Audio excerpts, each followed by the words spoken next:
Меѓу чеканот и наковалната додека граѓаните на протести бараат спас од загадувањето, премиерот порача дека државата не е над законот за насилно да дислоцира фабрики. Не можеме никому да му влеземе дома и да му кажеме да пресели куќата. Со оваа метафора Мицкоски ги спушти очекувањата на скопјани дека цементарница Усие набрзо ќе замине од градското јадро. На прашањето дали ќе ја поддржи одлуката на град Скопје за дислокација на Усие, Мицкоски вели владата не може да ги надминува своите ингеренции.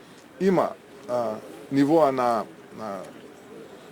загадување кое што аерозагадување кое што се согласно закон пропишани и тие треба да ги почитуваат, дали да ги пуштаат филтрите, дали да престанат со работа и така натаму, се што е над тоа ќе биде казнето. Но дека ние можеме да влеземе кај некого дома и да му речеме сега ти куќава преселија на друго место, тоа не знам како ќе успее град Скопје, но ако успеат сосема напред нека терат, ја мислам дека тоа така нема да е.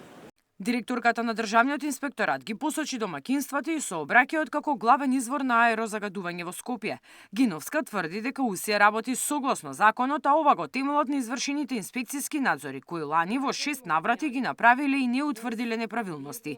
Интересно е што согласно законот фабриките во Македонија самостојно треба да вршат мерења и да известуваат за количината на штетни издувни гасови кои ги емитираат. На ова најостро реагираат екоактивистите, кои тврдат дека таквите мерења се невалидни бидејќи фабриките ги правеле на помалку од 16 часа дневно и не биле на 10 дена во континуитет како што предвидува законот.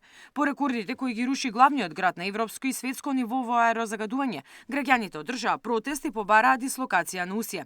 Советот на град Скопје ја поддржи оваа иницијатива и донесе одлука за дислоцирање на Титан Усие од градското подречје. Дозволата на Усие истекува 2027, но годинава во март треба да ја почнат постапката за барење нова, интегрирана дозвола за да продолжат со работа.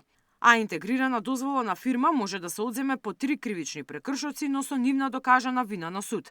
Усие е една од 40 фирми со интегрирана дозвола во Скопје или дел од вкупно 120 во државата, согласно регистарот што го води Управата за животна средина. Мирјана Давидовска, Сител телевизија.